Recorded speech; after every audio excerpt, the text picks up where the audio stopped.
Bangun Generasi dan Keluarga Sejahtera Papua atau yang lebih dikenal dengan program Bangga Papua telah dilaksanakan oleh pemerintah Provinsi Papua di 3 kabupaten percontohan, yaitu Asmat, Paniai, dan Lanijaya sejak 2017.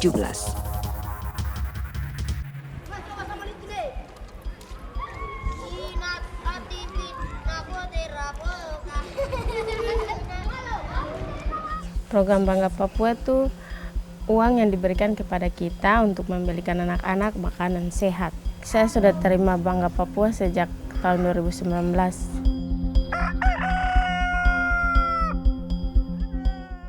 Awalnya itu dengar ada petugas sekber dari kabupaten yang diutus ke distrik Bibida.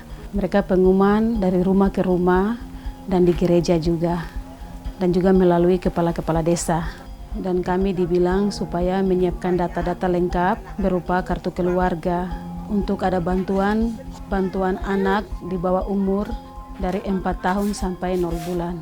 Bantuan dana otonomi khusus berupa uang untuk membeli kebutuhan anak berupa bahan makanan bergizi. Jadi kami langsung memberikan data kepada petugas sekber.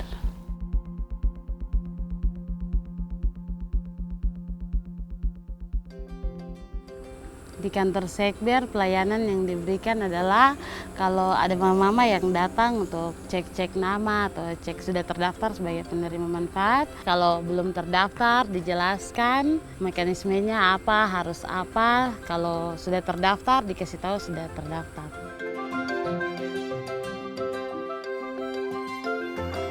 Kalau untuk sosialisasi dari sekber mengajak kepala distrik, kepala kampung, terus kader atau pelayan-pelayan kesehatan yang tinggal di kampung, juga tokoh agama dan tokoh lembaga masyarakat adat yang ada di kampung.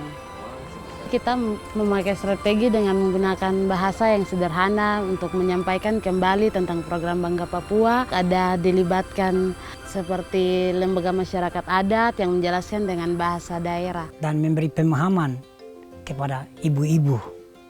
Karena yang lain belum tahu bahasa umum. Maka itu yang saya ikut bersama dengan tim.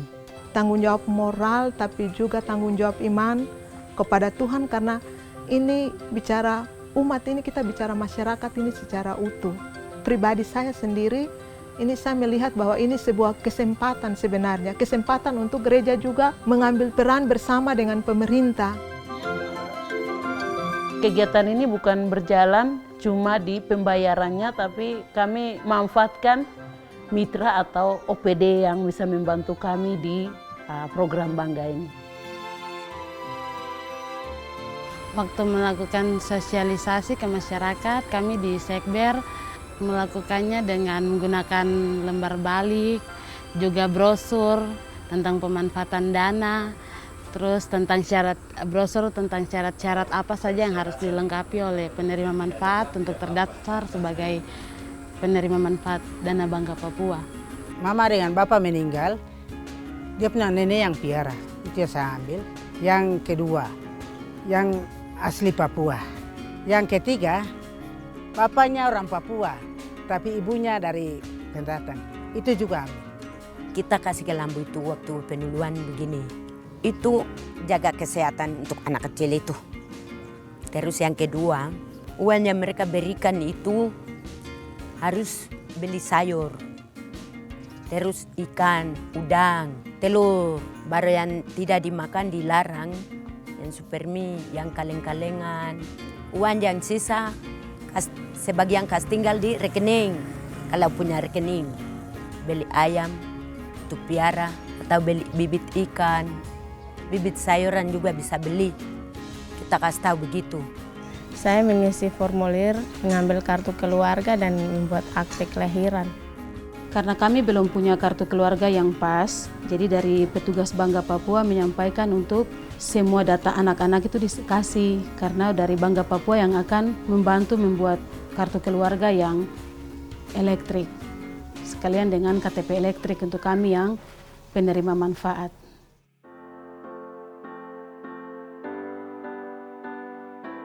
Proses pendataan Bangga Papua di Kabupaten Asmat dimulai sejak tahun 2017 yaitu dimulai bersamaan dengan sensus kependudukan, sensus pembangunan dan sensus ekonomi.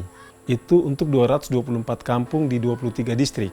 Jadi semua wilayah kampung di dalam Kabupaten Asmat semuanya terdata melalui sensus itu. Ada juga validasi hasil sensus tersebut. Nah, ini dikuatkan dengan SK Bupati. Kami dari tim Dukcapil memverifikasi dan validasi data itu sesuai dengan hasil dari lapangan yang dibawa oleh OPD masing-masing. Kemudian setelah berjalannya waktu, pada saat pencarian Bangga Papua yang pertama tahun 2018, dari hasil yang didapat di Bangga Papua yang di lapangan, kebanyakan data yang berubah-ubah data, ada yang berubah alamat, kemudian ada juga yang anaknya meninggal, anaknya yang sudah lewat umur. Itu semua kami dapatkan dari tim Bangga Papua untuk kami verifikasi kembali di SIAK, di Dukcapil. Kemudian hasil dari verifikasi kami kembalikan ke Bangga Papua untuk menjadi data terbarunya mereka untuk diinput ke tim MIS, ke aplikasi MIS.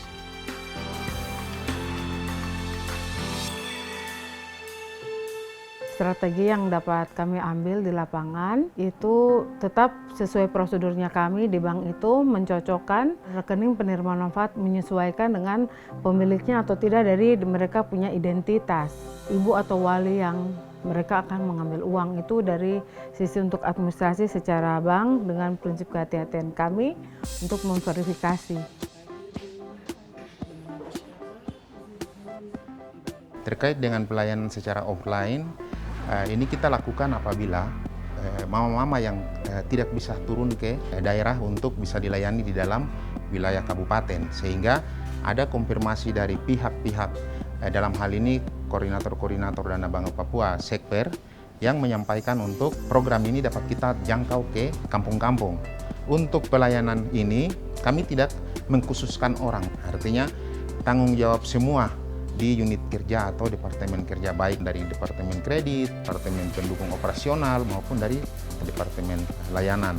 Jadi pada prinsipnya tidak ada pegawai khusus atau spesial. Kita semua mempunyai tanggung jawab dan ini semua budaya kerja yang wajib diketahui oleh semua insan Bank Papua kantor cabang Narotali. Kita menuju meja 1 menunjukkan kartu keluarga dan KTP, ke meja 2 kita diberikan arahan. Meja 3 kita ambil slip langsung dengan buku rekening Bangga Papua. Kita menuju Bank Papua, lalu kita diberitahu mau ambil berapa duitnya. Terus saya minta 800.000, terus dituliskan slip, langsung kita mengambil di situ. Jadi saya mengambil cuma 800.000. Sisanya saya simpan di buku. Saya simpan di buku untuk keperluan lain. Dengan adanya programnya Bangga Papua, akses ke masyarakat kan lebih besar. Karena masyarakat lebih sadar akan program Bangga Papua ini ke depannya nanti untuk apa. Tapi secara tidak langsung mereka akan bersentuhan dengan petugas kesehatan di lapangan. Nah, lewat situlah petugas kesehatan di lapangan akan mengintegrasikan beberapa pesan-pesan kesehatan bagi mereka. Dengan kata lain ada pendampingan, ada penyuluhan, ada promosi, itu dilaksanakan.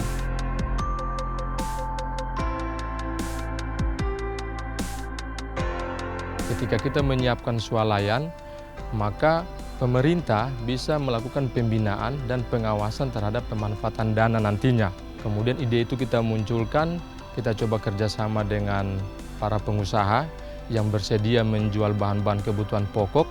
Itu kita lihat di tahun 2019 semester 1 ya, sudah banyak sekali penerima manfaat yang sudah mulai paham bahwa ketika uang ini diberikan untuk program Bangga Papua, pasti uang ini akan digunakan juga untuk kebutuhan gizi ibu dengan anak. Tugas kita sekarang adalah bagaimana mendampingi mereka supaya ini bisa dimanfaatkan secara baik untuk investasi orang Papua ke depan.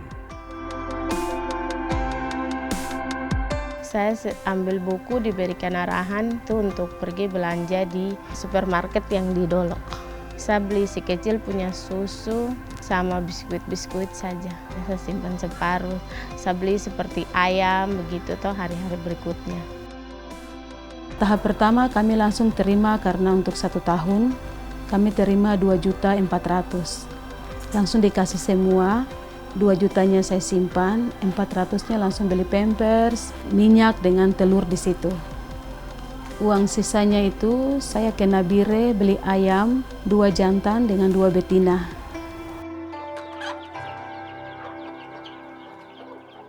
Lewat sosialisasi yang kami sampaikan atau lewat penyuluhan yang kami sampaikan, telah ada perubahan pola perilaku khususnya untuk ketersediaan gizi bagi ibu-ibu dan terlebih khususnya bagi anak usia 0-4 tahun.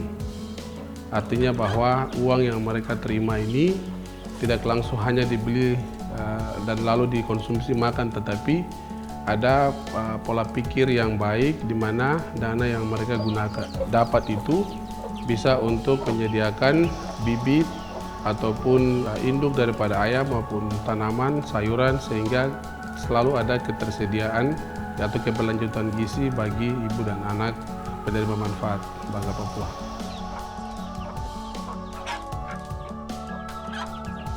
Jadi saya berpikir untuk beli ayam kampung ini untuk sebagai modal berputar dalam kehidupan anak saya. Karena sedikit lagi bulan Agustus anak saya sudah pas 4 tahun, sudah tidak dapat dana lagi dari Bangga Papua. Jadi dana yang ada ini saya merasa perlu untuk beli ayam untuk membuat putar ke depan untuk sebagai modal hidup dari anak saya.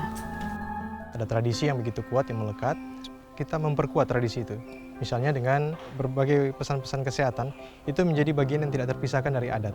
Misalnya cuci tangan itu kita istilahkan itu diadatkan, kemudian imunisasi itu diadatkan. Jadi istilahnya itu peradaban itu akan lebih maju jika hal-hal seperti ini itu menjadi bagian dari adat atau menjadi adat itu sendiri. Program Bangga Papua ini dia sinergis dengan program-program lain yang tujuannya sama. Contoh program stunting untuk penurunan kasus stunting di Papua, khususnya di Asmat ini juga program kasus stunting ini di Asmat tinggi.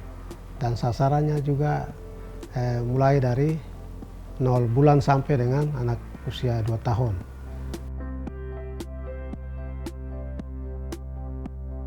Yang kita sedang buat adalah bagaimana Pemda Paniai masuk di usia yang belum dijangkau oleh Bangga Papua. Itu kami akan buat pertemuan antara orang tua yang umur 70 tahun ke atas dengan Pemda Paniai, dalam hal ini saya, difasilitasi oleh Bangga Papua. Ini yang kita mau lihat data real ini.